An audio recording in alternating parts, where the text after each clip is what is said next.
हरे करना है, कृष्णा कॉलिंग प्रभु जी, भी कॉल आ रही है पीछे से, ऐसे आवाज डिस्टरबेंस आ रहा कम है कर। बहुत ज्यादा। ॐ अज्ञानतिमिरान्धस्य ज्ञानाञ्जनशलाकया चक्षुरुन्मीलितं येन तस्मै श्रीगुरवे नमः। ॐ नमो भगवते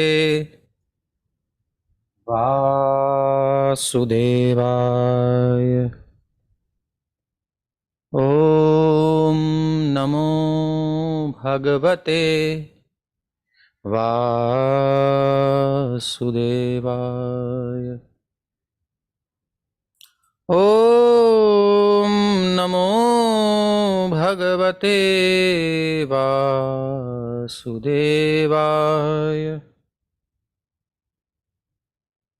नारायणं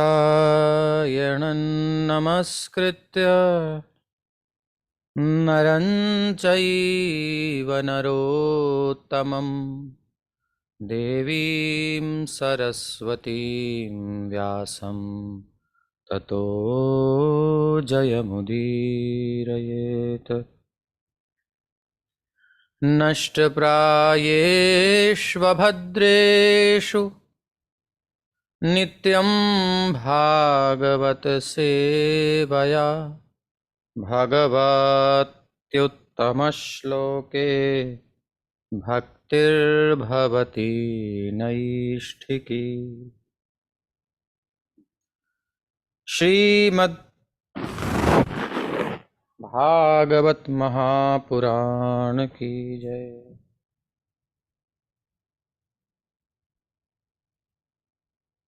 श्रील प्रभुपाद की जय। तो श्रीमद् भागवत महापुराण तीसरा अध्याय, तीसरा अभी प्रारंभ हुआ, और 39वां श्लोक।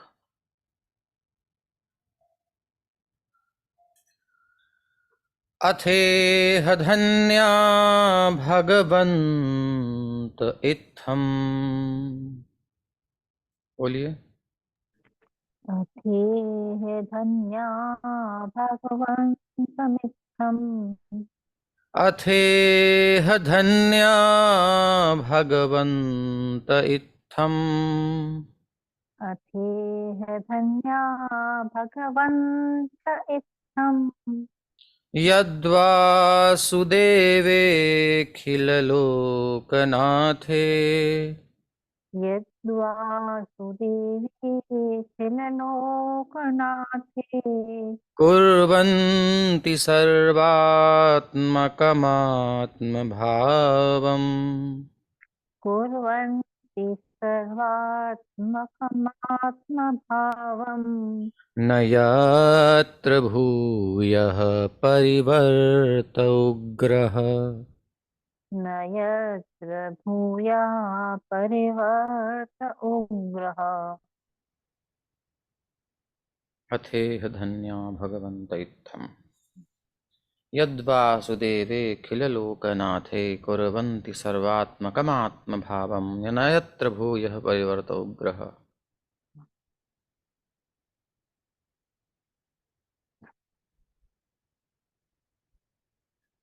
पढ़िए। अनुवाद। इस संसार में केवल ऐसी जिज्ञासाओं द्वारा ही मनुष्य सफल तथा पूर्णतः ज्ञानवान हो सकता है, क्योंकि ऐसी जिज्ञासाओं से अखिल ब्रह्मांडों के स्वामी भगवान के प्रति दिव्य आह्लादकारी प्रेम उत्पन्न होता है और जन्म मृत्यु की घोर पुनरावृत्ति से 100% प्रतिरक्षा की गारंटी प्राप्त होती है।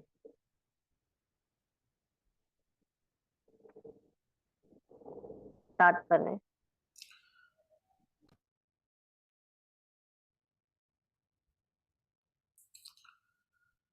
यहाँ पर सूत गोस्वामी, हाँ तो पढ़िए माता जी। यहाँ पर श्री सूत गोस्वामी द्वारा शौनक के आवाज नहीं आ रही आपकी। हरे कृष्णा। तात्पर्य यहाँ पर श्री सूत गोस्वामी द्वारा शौनक के नेतृत्व में मुनियों की जिज्ञासाओं की प्रशंसा उनकी दिव्य प्रकृति के आधार पर की गई है। जैसा कि पूर्व में कहा जा चुका है, केवल भगवत भक्त ही उनको एक समुचित सीमा में जान पाते हैं, अन्य कोई नहीं जान पाता। अतएव भक्तों को समस्त आध्यात्मिक ज्ञान पूर्ण रूप से ज्ञात होता है। परम सत्य की पराकाष्ठा श्री भगवान ही है। निराकार ब्रह्म तथा अंतर्यामी परमात्मा श्री भगवान के ज्ञान में सम्मिलित हैं। अतः जो श्री भगवान को जान सकता है, वह उनके विषय में, उनकी नाना शक्तियों तथा उनके अंशों के विषय में स्वतः ही सब कुछ जान लेता है। अतएव भक्तों को परम भाग्यशाली सफल कहा गया है। श्री भगवान का अनन्य भक्त जन्म मरण के चक्र के भयानक भौतिक तापों से सुरक्षित रहता है। 100%। तो यहाँ सूत गोस्वामी शौनक आदि मुनियों की जिज्ञासाओं की प्रशंसा उनकी दिव्य प्रकृति के आधार पर की गई है। भगवत भक्त ही उनको एक समुचित सीमा में जान पाते हैं और कोई जान नहीं सकता भगवान को। भगवान को जानना है ना, तो भगवान की सरेंडर करना पड़ेगा, समर्पण करना पड़ेगा। समर्पण का मतलब उनसे प्यार करना पड़ेगा, सीधा सीधा। जाने बिनु न होई प्रतीति, बिनु प्रतीति होई नहीं प्रीति। किसी से प्रीति कब होती है? जब उसके बारे में कन्विंस पक्का हो जाते हैं, हम अच्छे से समझ जाते हैं, तो उसको हम एक्सेप्ट कर पाते हैं अंदर। अदरवाइज अंदर उतरता नहीं, जाता नहीं। कोई उसके बारे में डाउट रहता है तो उसको दिल में नहीं उतार सकते। तो भगवान के बारे में जब तक हम क्लियर नहीं करेंगे, सब कुछ सुनेंगे नहीं ध्यान से, तो वो उतरेंगे नहीं हृदय में, क्योंकि समझेंगे नहीं हम। जाने बिनु न होई प्रतीति, बिना जाने विश्वास नहीं होगा, और विश्वास के बिना प्यार होना ही नहीं है। तो अब ये प्यार हमें करना है कृष्णा से ना, तो उनके बारे में सुनना खूब पड़ेगा, खूब सुनना पड़ेगा। जो जितना सुनता है ना प्रॉपर सोर्स से, उसको उतना प्यार होता है कृष्णा से। और जो जितना सुनता है संसार से, संसार के सोर्स से, भौतिक वस्तुओं, विषयों, व्यक्तियों के विषय में, उतना अटैचमेंट उसका होता है उससे। ये नेचर है सुनने की। अब आपको देखना है, हमको देखना है कि किससे प्यार बढ़ाना है हमें।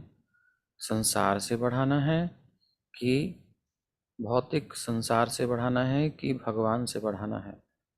एक क्लेशदायक है जन्म मृत्यु जरा व्याधि, जन्म मृत्यु रोग बुढ़ापा देने वाला अनंत जन्मों तक, और एक अनंत काल के लिए इससे मुक्त करने वाला है।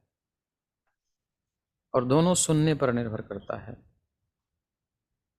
तीसरे स्कंद में ये बात आएगी, 4 कुमारों के प्रसंग में। कितना जहरीला है संसार की चर्चा सुनना, कहना, ये हमें समझना है। तो भक्त ही भगवान को जान पाते हैं, जो समर्पित हैं वही भगवान को जान पाते हैं, और कोई नहीं जान पाता। और ब्रह्म, परमात्मा और भगवान 3 फीचर हैं, एक ब्रह्म के, एक ईश्वर के, परम तत्व के। तो पूर्णता को जो समझता है वो भगवान को समझता है। सबकी समझ में नहीं आते भगवान, इसलिए लोग कहते हैं निराकार है, निराकार है। उनकी बुद्धि वहां तक ही जाती है, उससे आगे जा ही नहीं पाती। जो भगवान को जान सकता है वो उनके विषय में, उनकी शक्तियों, उनके अंशों के विषय में अपने आप ही जान जाता है। जब आप किसी व्यक्ति को अंदर तक पहुंच जाते हो, उसको जान लेते हो, तो उसकी हर चीज समझ जाते हो। इसलिए भक्तों को परम भाग्यशाली कहा गया है, क्योंकि वो सफल हुए हैं भगवान को पूरी तरह जानने में। और जो जान लेता है भगवान को, वो फिर प्रकृति से पूरा मुक्त हो जाता है। उसे कोई ताप नहीं, कोई कष्ट नहीं। जमूरा जो होता है नट का, उसकी सारी माया को जानता है, उसे कोई डर नहीं होता दूसरे व्यक्ति का, अरे सर काट दिया, अरे मार दिया, अरे कहाँ चला गया, उसे कोई फर्क नहीं पड़ता। तो भगवान की माया जो खेल दिखा रही है, तो भगवान का जो जमूरा है, भगवान का जो दास हो गया, उसे कोई टेंशन नहीं होती। आगे बढ़िए। बहुत डिस्टरबेंस हो रही है आपकी माइक में। इदम भाग, दूसरा श्लोक है, माता जी पढ़ लेंगी, आप माइक बंद कर लीजिए अपना। इदं भागवतं नाम पुराणं ब्रह्म संहितम् इदं भागवतं नाम पुराणं ब्रह्म संहितम् उत्तमश्लोकचरितं चकार भगवान् ऋषिः उत्तमश्लोकचरितं चकार भगवान् ऋषिः निःश्रेयसाय लोकस्य निःश्रेयसाय लोकस्य धन्यं स्वस्त्ययनं महत्। धन्यं स्वस्त्ययनं महत्।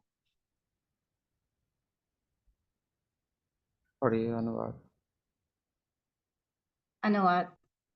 यह श्री भागवत भगवान का साहित्य अवतार है, जिसे भगवान के अवतार वेदव्यास ने संकलित किया है। यह सभी लोगों के परम कल्याण के निमित्त है और यह सभी तरह से सफल, आनंदमय तथा परिपूर्ण है। इदम भागवतम, जो हम सुन रहे हैं, जो हम पढ़ रहे हैं, इदम भागवतम, यही भागवत है। भगवान उनके भक्तों की कथा, भगवता प्रोक्तम भागवतम, भगवतम, भगवान ने जो कथा कही वो भागवत। भगवान ने ब्रह्मा जी को चतुश्लोकी सुनाई, और जिसमें भक्ता नाम चरितम, भक्तों का चरित्र है, वो भागवत। भक्त जो कुछ बोल रहे हैं वो भागवत। तो ये भागवत नाम का जो पुराण है, ब्रह्म संहितम, पुराण मतलब पूरयतीति पुराण, जो वेदों को पूर्णता प्रदान करते हैं। जो वेदों में नहीं मिलता वो स्मृतियों में ढूंढो, जो स्मृतियों में समझ में नहीं आता उसे पुराणों में जाओ। तो पुराण पूरित करने वाले हैं, पूरयति, इसलिए वेदों के अनुपूरक हैं। वेदों को समझना मुश्किल है पुराणों के बिना, स्मृतियों के बिना। लेकिन कुछ लोग हैं ऐसे सरफिरे जो कहते हैं वेद ही मानूंगा, वेद भी मानूंगा, तो वेद में पुराण और स्मृतियों को नहीं गिनूंगा। ये उनकी मूर्खता है, अज्ञानता है या धृष्टता है। जैसे आर्य समाजी धृष्ट हैं पक्के, धूर्त हैं पक्के। क्यों हैं? जबकि वेद में ही, शास्त्र में ही कहा गया है कि वेदों का पूरक हैं पुराण, इसके बिना वेद अधूरे हैं, स्मृति के बिना अधूरे हैं। लेकिन नहीं समझते, वो अपनी चलाएंगे। तो ऐसे लोग बहुत घूम रहे हैं आज भी। वेदों के अनुपूरक हैं पुराण, उन पुराणों में सर्वश्रेष्ठ है भागवत।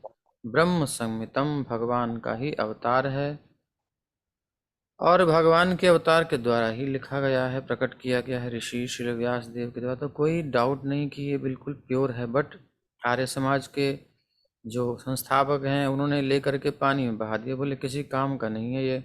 अब आप पढ़ ही रहे हो, और अगर आप कहो तो वेदार्थ सत्यार्थ प्रकाश भी पढ़ के देख लो, बिल्कुल अव्वल दर्जे की मूर्खता सत्यानंद सरस्वती ने उसमें दिखाई है। कहीं कहीं कहीं ब्रह्म ज्ञान की बड़ी गहराई बताई है, वो बिल्कुल प्रशंसनीय है। लेकिन कहीं बिल्कुल बचकानी बातें करी हैं।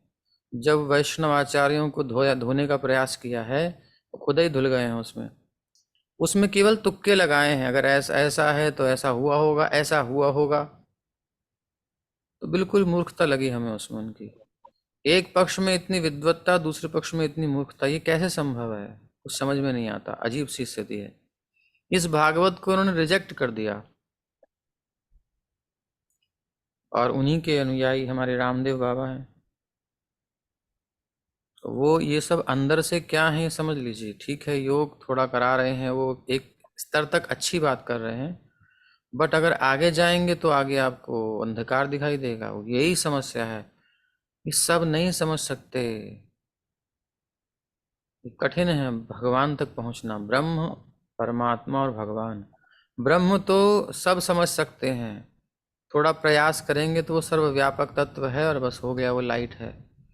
अगर कोई प्रयास करेगा ब्रह्म तक पहुंचेगा, लेकिन आगे पहुंचना कठिन होता है और भगवान को समझना तो बहुत ही कठिन है।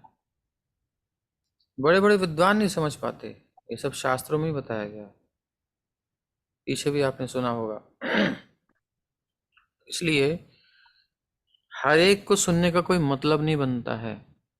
आजकल सबके पास सब कुछ व्यवस्था है, इसलिए कोई किसी की मानता नहीं, सुनता नहीं। इवन वैष्णव नाम से प्रचारित जो हैं, उनके भी कहीं डेप्थ में जा करके, अंदर में जा करके आपको अगर आप थोड़ा जाओगे तो पता चलेगा कि कुछ अलग ही चल रहा है। निराकार से प्रेरित होते हैं, बड़ी गहरी बातें हैं। अब ये वैष्णव आचार्य हमारे बिल्कुल भगवान के धाम से आए हैं और उन्होंने जो दिया है इसके सब ऋणी हैं।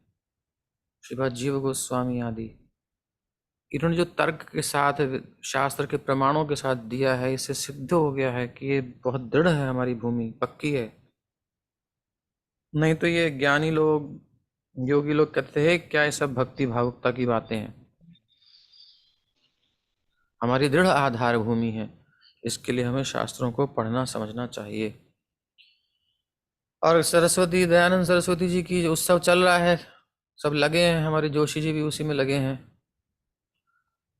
जो ये सब थे पहले। उनको भी हमने पूछा, वो कह रहे हमको पता नहीं है सब। बोले हाँ ऐसा तो है, भागवत को तो वो नहीं मानते। मैंने कहा तो आप क्या कर रहे हो? बोले बस वो तो बचपन से जुड़े हैं तो हम कर रहे हैं, सर संस्कृति के लिए, देश के लिए कुछ करते हैं। उनका ठीक है लोगों। तो ये अधूरा हिसाब किताब है। तो एक पक्ष में अच्छा, जैसे नेता होते हैं, वो क्या करेंगे, आपको कुछ चीज़ें में सुविधा दे देंगे और फिर अपना काम निकाल लेंगे। ऐसे भी होते हैं ना बहुत सारे, कोई कोई होता है सच्चा नेता। तो आदमी के अंदर ये फ्रॉड तो रहता ही है। कुछ अच्छा करेगा तो उससे कुछ फायदा लेना चाहता है, तभी कुछ अच्छा बनेगा। कोई चीज़ एक के साथ एक फ्री दे रहा है तो फ्री नहीं दे रहा है, उसके पीछे बहुत बड़ी कीमत ले रहा है। तो दुनिया में याद रखिए, फ्री नाम की कोई चीज़ दे रहा है वो पक्का धोखेबाज है, उसके चक्कर में मत पड़ो। क्योंकि धोखा दे रहा है वो, हमें परिश्रम से रहित कर रहा है।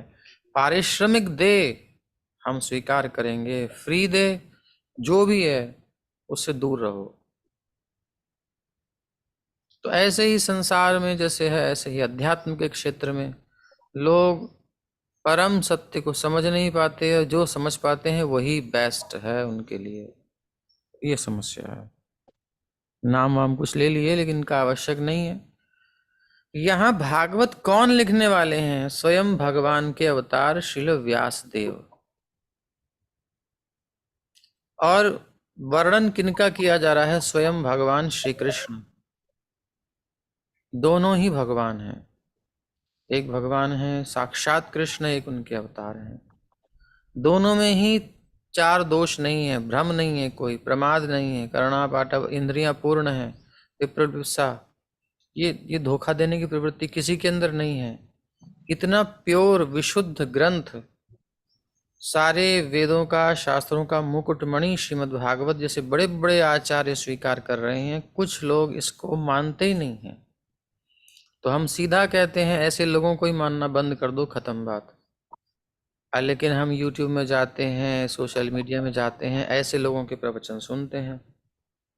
प्रभु जी बड़ा अच्छा बोलते हैं। हाँ जी, कुछ अच्छा बोलते हैं, कुछ खराब बोलते हैं, आपको पता कैसे चलेगा? भागवत नहीं पढ़ोगे तो। इसलिए सोशल मीडिया बंद करो, भागवत पढ़ना शुरू करो।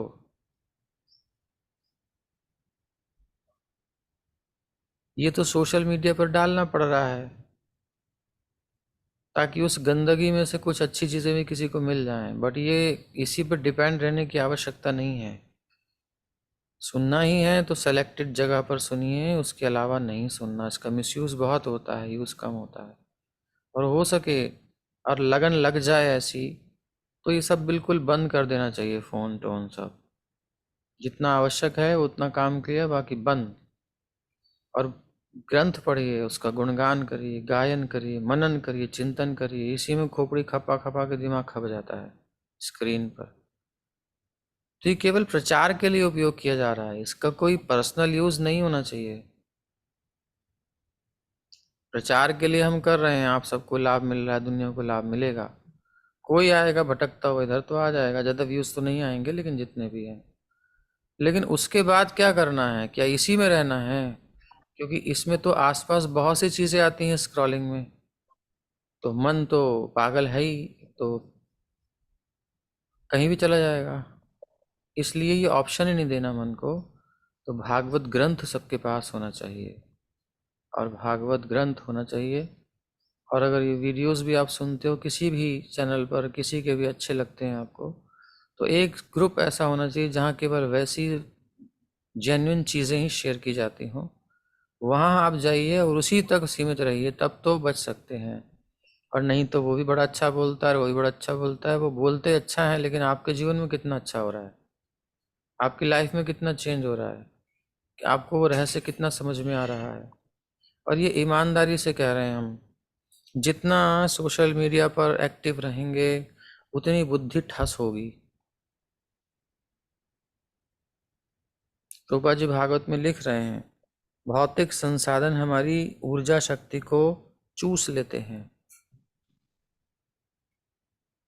तो इसलिए बड़ी सावधानी से उपयोग करना चाहिए। चाकू को थोड़ा सा इधर उधर हुआ कट हो जाता है, ब्लेड को थोड़ा इधर उधर हुआ कट लग सकता है। ऐसे ही सेलेक्टेड स्पीकर्स को छोड़ करके, सेलेक्टेड चैनल्स को छोड़ करके जब हम चलते हैं तो क्या होता है? हम भ्रमित हो जाते हैं।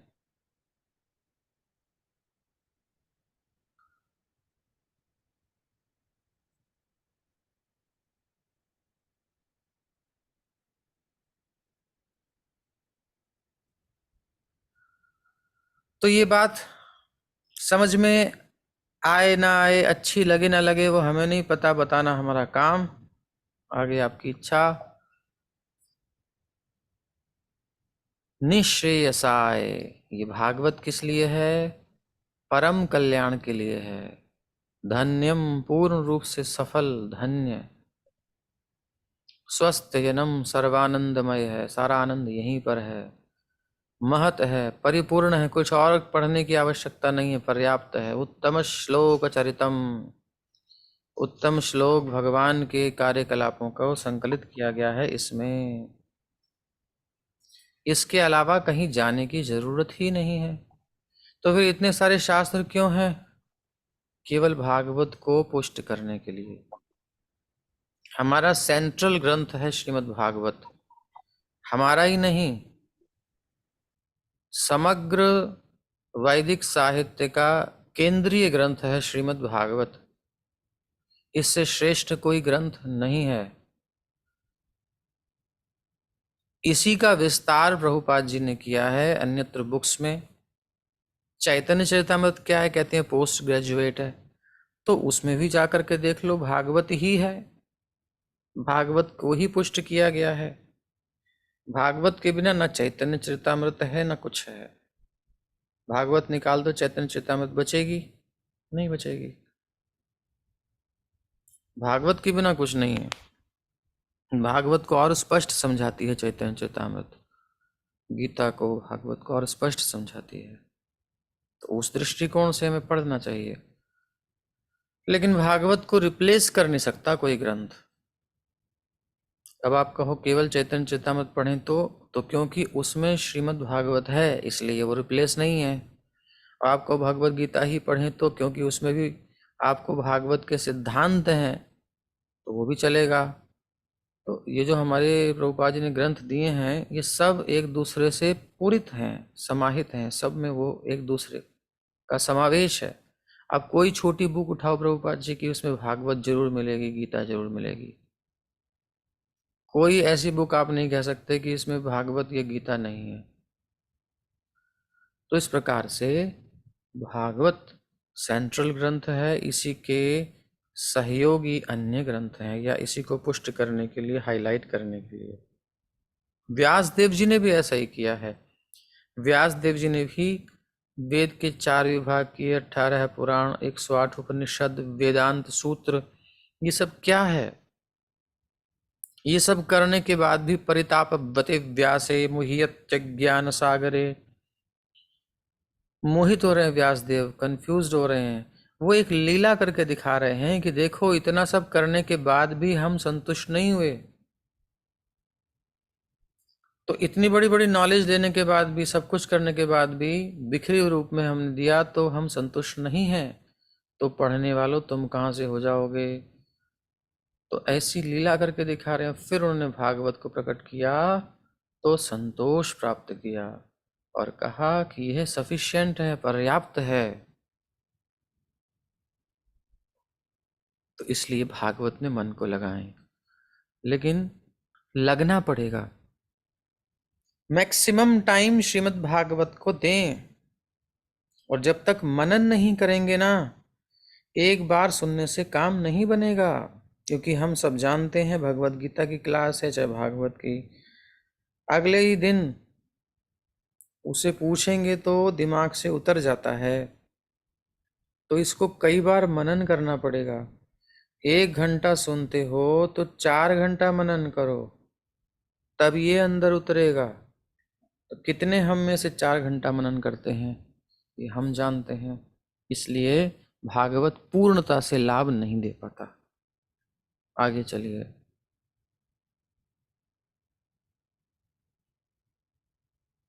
पढ़िए।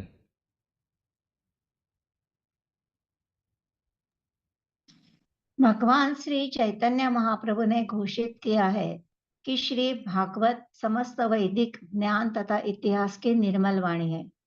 इसमें भगवान के संसर्ग में रहने वाले कपियन महान भक्तों के चुने हुए कतिपय कतिपय यानी कुछ कतिपय महान भक्तों के चुने हुए चरित्र दिए गए हैं। श्री भागवत भगवान कृष्ण का साहित्य अवतार है, अतएव यह उनसे अभिन्न है। हमें श्री भागवत की पूजा उसी सम्मान से करनी चाहिए जिस तरह हम भगवान की करते हैं। हम इसके सचेष्ट एवं धीर अध्ययन के द्वारा भगवान का परम आशीर्वाद प्राप्त कर सकते हैं।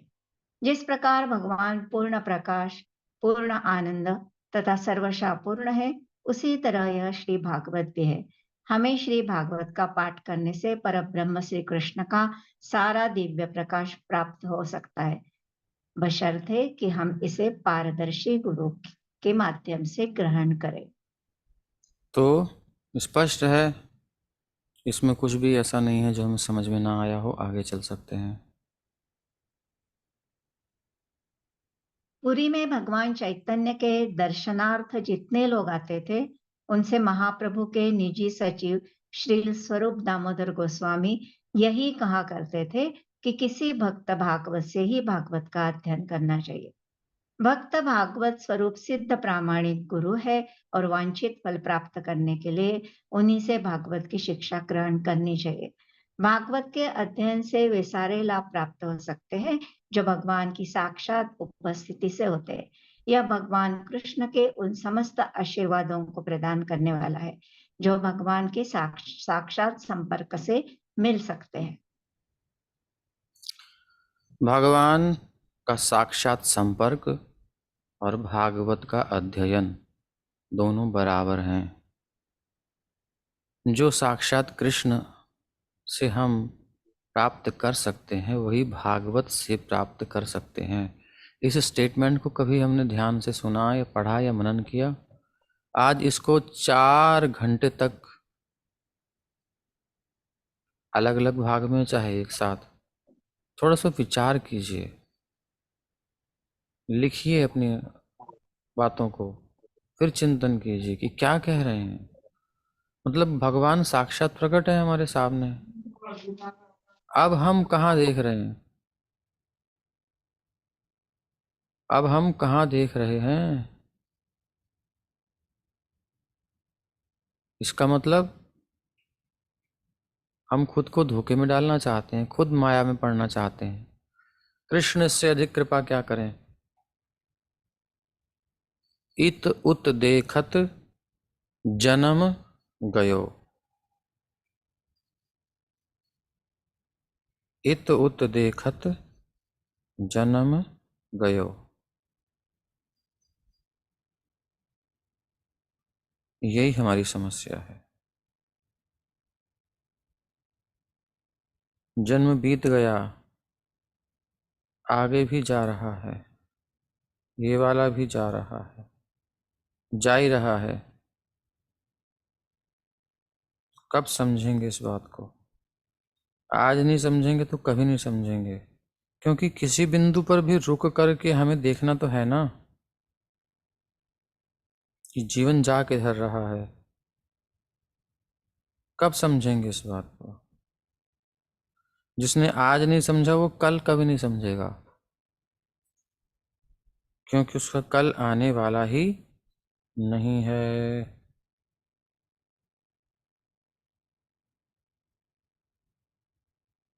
इत उत देखत जन्म गयो।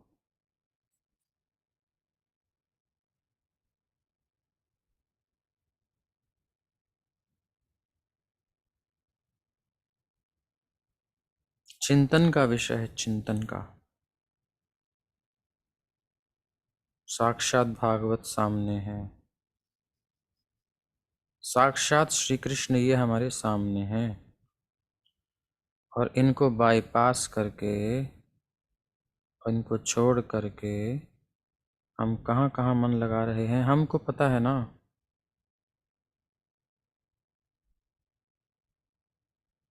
यही हमारी समस्या है।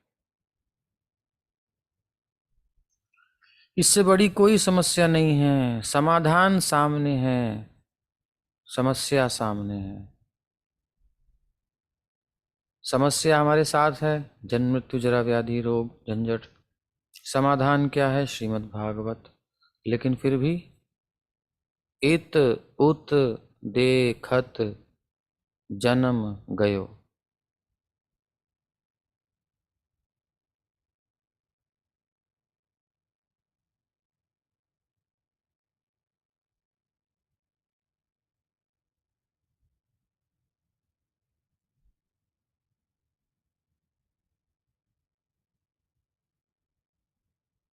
सूरदास जी का बड़ा प्यारा पद है, इत उत देखत जन्म गयो।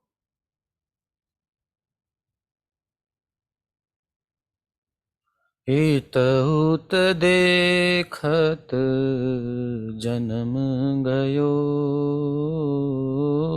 इत उत देखत जन्म गयो।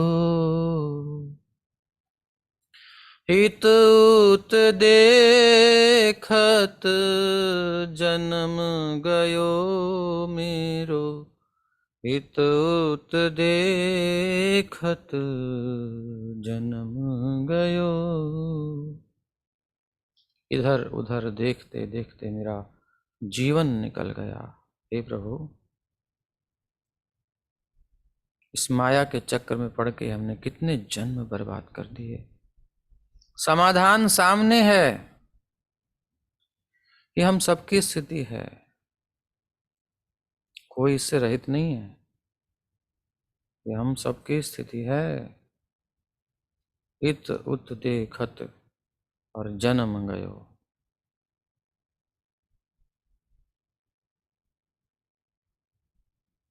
पद आपके सामने रख देते हैं। इसके बाद कुछ है? हाँ ठीक है, इसको रहने दीजिए अभी हम।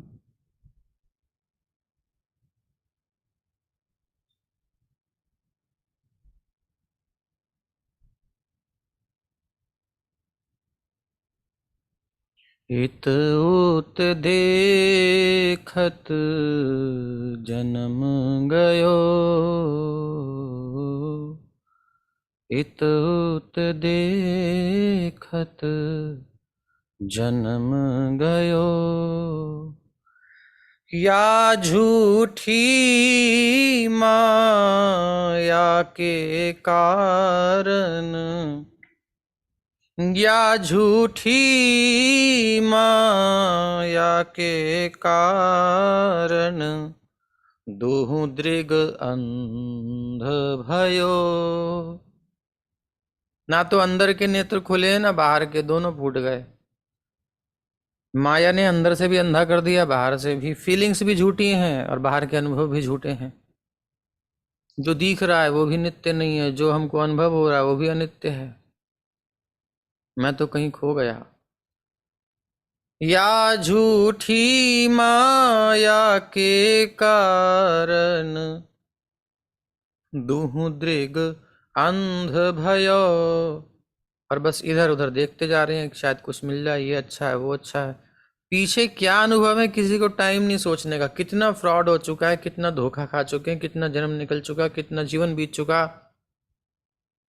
आजा हूं, अभी तक हम संतुष्ट नहीं हुए। जो भी मिला उसमें कुछ ना कुछ कमी दिखी। मिल तो गया था लेकिन फिर क्यों कमी है। यही किस्सा आज भी चल रहा है, जन्म जन्मांतरों से चल रहा है। कब तक चलेगा, मुझे स्टॉप करना है। इस पर ध्यान देने ही नहीं देती माया। अंधा कर दिया है बाहर से अंदर से।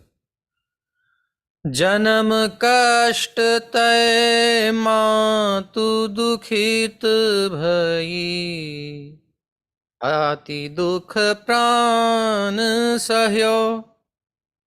जन्म का कष्ट माता को बड़ा होता है। चाहे तो नॉर्मल हो तो कष्ट होता है, नहीं तो पेट चिरवाना पड़ता है। आजकल तो नियम बन गया है, पेट फाड़ो। कष्ट ही है माँ को। कितना कष्ट है एक बालक को जन्म देने में। हमारी जन्म देने में हमें हमारी माँ दुखी हुई, अति दुख हुआ। प्राण, किसी किसी का तो प्राण भी निकल जाता है, उसको सहा।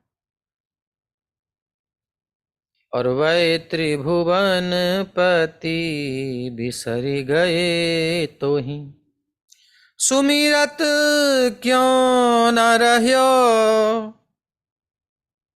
तूने केवल माँ को कष्ट दिया और कुछ नहीं किया। जन्म लेकर के बर्बाद करी जिंदगी, क्योंकि तुमने त्रिभुवन पति को बिसार दिया। उसे याद क्यों नहीं करते रहे तुम। और कितना सुंदर बात। अब भागवत की महिमा सुनिए। श्री भागवत सुनियो नहीं कबहू, श्री भागवत सुनियो नहीं कबहू, बीच ही भटकी मर्यो, इत उत देखत जन्म गयो। बीत रहा है नहीं जीवन हमारा, हर क्षण बीत रहा है, हर दिन बीत रहा है। संसार के सब जरूरी काम होते हैं लेकिन भागवत का जरूरी काम नहीं होता। हमें उसमें लेट आते हैं। इससे जरूरी काम हमारे पास बहुत सारे होते हैं।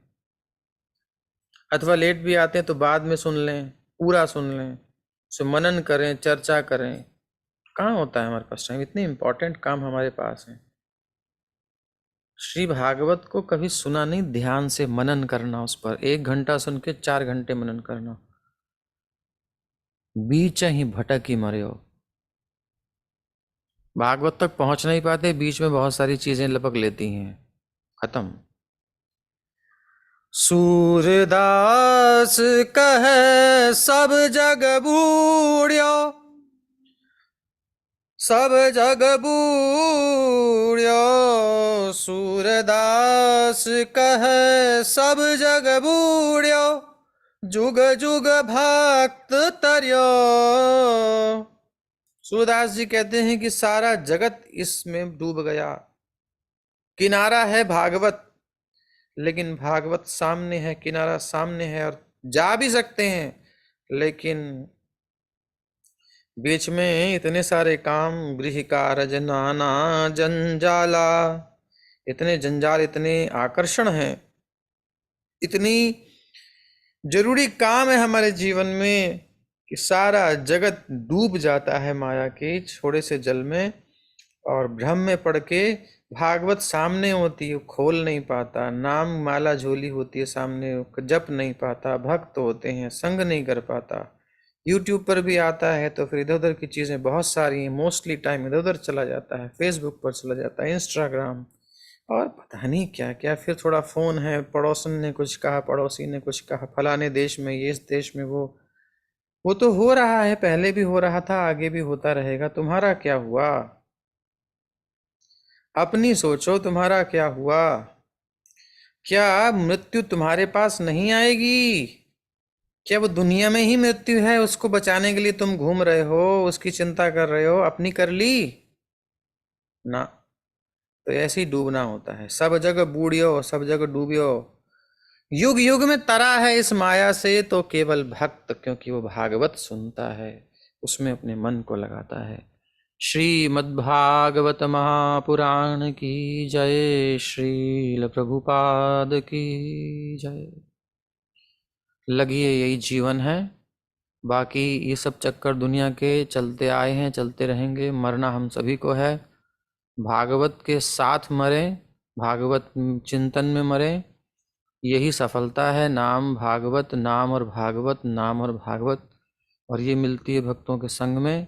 इसलिए भक्तों का संग, भागवत श्रवण भक्तों के संग में, असत चर्चा बिल्कुल नहीं, नाम जप, भागवत श्रवण, भक्तों का संग। बस यही करते करते हम अपना पूरा चित्त भगवान में लगा दें तो तर जाएंगे, अन्यथा डूब के मर जाएंगे, कोई नहीं बचाया। युग युग से सब मर रहे हैं, सारा जगत डूब ही, सब डूब जाएगा, हम भी उसी में जाएंगे। हरे कृष्ण हरे कृष्ण कृष्ण कृष्ण हरे हरे, हरे राम राम राम हरे हरे।